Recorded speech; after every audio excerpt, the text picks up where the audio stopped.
여기 한 여성이 있습니다. 그녀는 패닉에 빠져 있는데요. 어떻게 이럴 수 있어? 이렇게 외치는 그녀에게 무슨 일이 생긴 걸까요? 한번 인터뷰해 보겠습니다. 안녕하세요. 전 일본에 사는 오츠카 마사쿠라고 합니다. 직업은 평범한 회사원이에요. 일본을 정말 사랑하는 일본의 한 시민입니다. 저희 친척 중엔 자민당 소속이신 어른도 계시고 저희 할아버지가 일본 제국 시절 경찰이셨어요. 나름 훈장도 많이 받으셨고 저희 집은 많이 유복한 편이라 어느 정도 일본 내에서 뼈대가 있는 집안이죠. 저는 저희 나라를 자랑스럽게 생각하고 있는데 그 이유는 일본은 문화와 경제적인 측면에서 주변의 많은 나라를 도와주었기 때문이죠. 그리고 저희 일본엔 위대한 천황 폐하가 계시죠. 천황가의 황조신이자 일본을 창조한 이자나기와 이자나미의 혈통을 잇는 황가가 전 너무 자랑스럽습니다. 그리고 저희 민족은 질서를 잘 지키고 거리를 깨끗이 유지하고 시민의식이 높은 데다 다른 나라 사람을 존중하고 친절을 베푼답니다. 저 역시 그렇게 배웠고 여태까지도 그렇게 잘 해왔지만 유독 그게 힘든 나라가 있었으니 바로 옆 나라 한국이에요. 사실 한국은 우리 일본의 건국 신화에 비교하면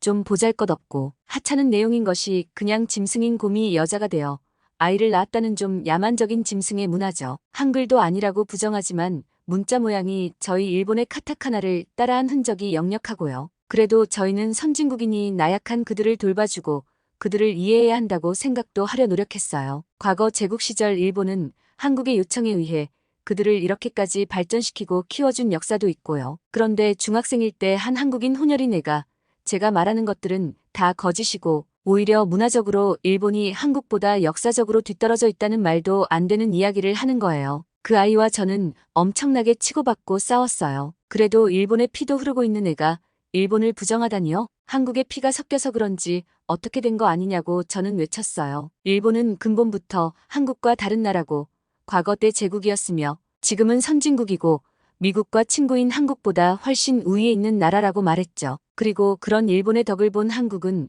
저희 나라를 존경하고 따라야 하는데 그러지 못할 망정 건방지다고 외쳤어요. 반 아이들도 다 제 말에 동의하는 분위기였고 저희는 그 아이를 이지매시켰어요. 정신 차리라는 뜻에서요. 결국 끝까지 인정하지 않고 전학을 갔지만 저는 그 아이가 안타까우면서도 믿고 짜증났어요. 하지만 결국 진실은 승리하는 법이니 저애도 언젠가 깨우칠 거라 생각했죠. 일본에 대해 제대로 모르니 그런 거라고요. 어쩌면 열등감 때문일 수 있다고 생각한 이유가 저희는 한국과는 달리 민족부터 남다르잖아요. 미개하고 못 사는 한국보다 훨씬 일찍 선진화를 이루어낸 데다 주변국에 선한 영향력을 끼치고 있으니까요. 저는 앞으로도 일본에 대한 제대로 된 진실을 알려야겠다는 생각으로 공부를 열심히 했어요. 그리고 동경대에 들어가 역사학을 배우고 순조롭게 나아가고 있었고 독서 동아리에서도 활발하게 활동을 했지요. 그 독서 동아리는 외국인이 많았는데 당연히 한국인이 많았고 동아리장이 정한 책을 읽고 토론을 항상 펼쳤어요. 어렸을 적 일 때문인지 저는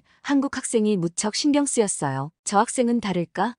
우리나라에서 공부를 하고 있을 정도니 제대로 아는 한국인이겠지. 하지만 저의 생각과는 달리 그녀는 일본을 칭찬한다든지 선진화 문물을 보며 많이 배우겠다는 포부조차 보이지 않았어요. 그리고 그 한국 여학생의 본색이 한 토론에서 드러났죠. 토론의 주제가 되는 책이 미국 사람이 쓴 일제강점기에 관한 이야기였는데 일제강점기라니 이름부터가 말도 안 된다고 생각했어요. 그래서 저는 말했죠. 왜 이런 책을 골랐는지는 모르겠지만 이건 전제부터가 잘못되었고 이 책은 거짓을 말하고 있으며 일본은 한 적도 없는 침략 전쟁에 대해 거짓을 고하고 있다고 말했죠. 그리고 한국은 우리 일본 덕분에 많은 선진화를 이뤄서 잘 살게 되었다고 설명했어요. 그런데 한국인들은 그 고마움을 모르고 어릴 때부터 일본을 미워하게끔 교육시키는 현실을 설파했어요. 그러자 한국 여학생이 당신이야말로 잘못 알고 있고 한국은 사실을 교육할 뿐이지 미워하게끔 호도하지 않는다고 말하는 거예요. 그러면서 일본은 분명 침략 전쟁이 맞고 강제적으로 조선을 합병한 것이지 우리 선조들이 기꺼이 일본에 넘긴 것이 아니다라고 설명하더군요. 제가 뭐라 하기도 전에 그 학생은 제 모든 말 하나하나를 반박하며 따지고 묻는데 이게 시작이었어요. 일본은 오히려 조선에서 많은 재산을 갈취해가고 조선 여인들을 위안부로 내몰았으며 조선을 가난하게 만든 장본인이라고요. 그러면서 일본은 한국에 사과해야 한다고 제대로 된 사과 없이 역사를 왜곡하며 남이 나라를 이런 식으로 폄하하는 자세는 옳지 않다고요. 저와 눈을 마주치면서 하나하나 설명하는데 얼굴에 피가 몰리고 수치스러웠어요. 그럴 리가 없잖아요. 우리나라가 다른 나라를 침략했다니. 아니라고 말하자 그 학생은 역사적으로 일본은 항상 조선을 쭉 침략해왔고 딱 한 번 침략에 성공한 게 일제강점기이라고요. 그때 일본은 조선인을 억압하고 차별했고 지금도 역시 한국인을 차별하고 있다고 하는 거예요. 증거를 대라고 외치니까 자기 친구가 제1교포라고 엄청 차별받았던 이야기를 하더군요. 그리고 한국인이라고 이지매를 당했다는 것까지 말하면서 저의 과거를 떠올리게 했어요. 이 세상에 완벽히 깨끗하고 착한 것은 없다. 하지만 일본이 한국을 괴롭힌 건 진실이기에 당연히 사과하고 반성해야지. 역사를 제대로 알지 못하면서 뻔뻔하게 도와줬다는 이야기는 하지 말라고 하더군요. 그리고 다른 주변 나라를 발전시키기는커녕 착취만 일삼은 일본은 시민의식도 잘못됐다고 말하더군요. 아무도 정치에 관심을 가지지 않고 투표도 하지 않고 투표 시스템은 낙후되어 있으며 민주주의가 아닌 자민당 일당 독재체제라고요. 독재하는 나라랑 뭐가 다르냐고 하는 거예요. 일본은 80년대 시절에 머물러 있고 전혀 발전을 하지 않아 갈라파고스화가 되어 현재에 이르렀다고 말했죠. 문제가 있다고요. 거기다 다케시마까지 딴지를 걸었는데 그 돌섬은 원래 한국의 독도이지 일본의 땅이 아니라는 걸 역사적으로 다 증명할 수 있다고 하더군요. 모욕적이었어요. 어떻게 나한테 이럴 수 있지? 저는 화가 나서 동아리방을 나갔어요. 그 후로 혐한 서적을 열심히 읽기 시작했는데 그들이 말하는 건 저와 같았고 저는 동의했어요. 이것 보세요. 많은 사람들이 말하고 있는데 거짓이라니. 그럼 제가 여태까지 역사를 잘못 배웠다는 소리인데 말이 안 되잖아요. 한국이라는 나라가 괜히 더 밉고 짜증이 나기 시작했고 한국 학생들도 자연히 곱게 보이지 않았어요. 저는 친구들과 그 한국인 흉을 받고 다투었던 그 여학생과 마주칠 때는 대놓고 무시했죠. 그러자 그 여학생은 저를 볼 때마다 한숨을 쉬며 고개를 절레절레 젓는 거예요. 화가 나서 너네 나라로 돌아가라고. 그렇게 싫은 일본까지 왜 왔냐고. 우리도 한국인 꼴 보기 싫다고 외쳤어요. 친구들이 토당해줘서 기분은 좀 나아졌지만 여태까지의 학교 생활 중 최악의 나날이었죠. 그러던 어느 날 저는 야작을 하느라 아직 학교에 있었어요. 깜깜한 밤에 집에 돌아가야 했고 저는 자취를 하고 있었는데 왠지 무서웠어요. 그래서 발걸음을 서두르는데 발소리가 들려오는데 심장이 미친 듯이 뛰었지요. 정걸음을 빨리 했지만 집까지는 아직 좀 거리가 있었어요. 뒤를 돌아보자 모자를 쓰고 마스크를 낀 한 남성이 저를 쫓아오고 있는 거예요. 저는 발걸음을 재촉했고 종국에는 뛰었어요. 하지만 발을 접질러 넘어지고 말았고 접질린 발목의 통증에 괴로워하는데 남자가 저에게 가까이 온 거예요. 그가 시퍼런 칼을 들고 있는 모습이 너무 무서워서 비명도 못 지르고 땀과 눈물 범벅이 된 저는 엉덩이 걸음으로 뒤로 물러났어요. 남자가 칼을 치켜드는 순간 여기에요. 하고 외치는 소리와 함께 뛰어오는 발걸음 소리가 들렸어요. 멈칫한 남자가 재빨리 도망갔고 저는 살았다는 안도감에 소리를 내며 펑펑 울고 말았어요. 그때 한 사람이 저에게 다가와 괜찮냐며 등을 토당여주며 제 얼굴을 닦아주는데 세상에 그 여학생이었어요. 저와 말싸움을 벌였던. 당황해서 눈만 깜빡이는데 그 한국 여학생이 경찰을 불렀다며 일어날 수 있겠냐고 하더군요. 그러면서 저를 부축하는데 저는 말을 한마디도 할 수 없었어요. 그 후에 경찰이 왔고 피해를 입은 게 아니기 때문에 딱히 취해줄 조치가 없어 순찰을 더 강화하겠다고 하더군요. 그러자 한국 여학생이 따졌어요. 이미 몸과 정신적 피해를 입었는데 고작 말하는 게 순찰을 더 강화하는 거냐고요. 경찰은 귀찮아하는 표정이었는데 그것도 외국인이라 더 대충 응대하는 모습이었죠. 전 이런 일을 처음 겪어서 그 광경을 보고 할 말을 잃었어요. 결국 진술이 끝나고 한국 여학생은 저를 부축해 택시를 잡고 응급실로 향했고 저는 계속 눈물을 흘렸어요. 발목을 치료한 뒤 걱정된다며 저를 집에 바래다 준 여학생은 자신의 이름을 김진아라고 소개하며 무서우면 집에 며칠 같이 있어줄 수 있다고 했어요. 저는 놀람을 넘어 이젠 황당해져서 물었어요. 왜 이렇게까지 해주냐고. 너 전에 나와 싸우지 않았냐고요. 그러자 진아는 당연하다는 듯 말하는 거예요. 눈앞에서 사람이 공경에 처했는데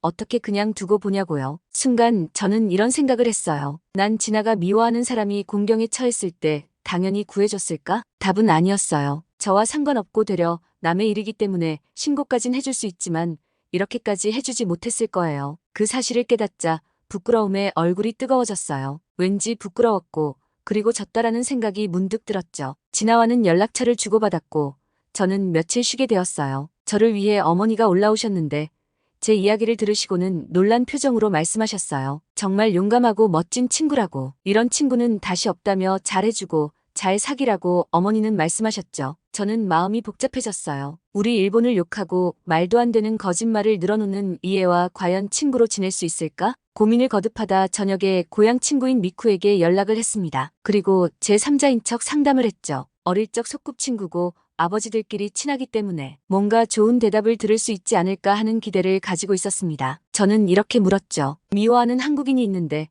그 한국인이 위험에 처한 걸 미쿠라면 구해줄 수 있느냐였죠. 그랬더니 이런 답변이 돌아오더군요. 내가 왜? 그러게 저녁 늦게 골목길을 걸은 그 한국인 잘못 아냐? 거기다 친하지도 않고 미워한다며?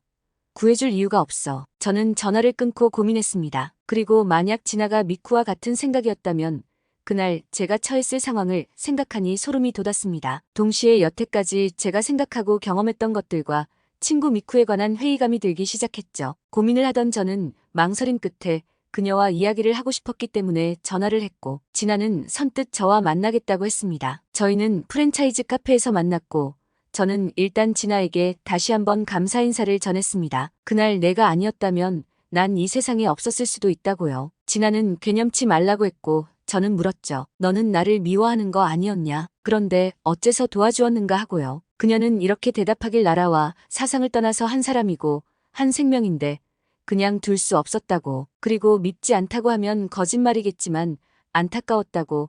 그날의 일은 내 잘못만은 아니라고 말했습니다. 저는 진아에게 많은 이야기들을 들었습니다. 그녀는 한국 대전시에서 태어났고 아버님과 어머님이 교수라고 하시더군요. 그리고 이모가 도쿄에 살고 진아도 일본 애니메이션을 좋아해서 일본에 관심을 갖다가 유학까지 오게 되었다고 해요. 알고 보니 일식도 좋아하고 일본 신화도 신비로우며 기모노도 이쁘다고 말해 주었습니다. 그래서 전 깜짝 놀랐습니다. 싫어하는 줄 알았는데 좋아한다고 하니까요. 그녀는 그저 저에게 사실을 알려주고 싶었다고 했습니다. 한국과 일본의 올바른 역사를요. 특히 일제강점기는 한국의 가슴 아픈 시기라며 많은 사람이 죽었고 조선의 정체성마저 억압을 받았던 시기였다고 말했습니다. 그리고 일본 사람, 특히 교토 사람들의 피에 백제인의 피가 섞여 있다는 걸 아느냐고 말하더군요. 전 전혀 몰랐습니다. 백제면 삼국시대에 한반도에 있었던 나라고 지금은 한국의 일부지요. 그런데 그 피가 일본에게 섞였다니 처음 듣는 이야기였습니다. 진아는 백제인이 일본으로 넘어가 많은 문화를 전파한 것을 말해주었고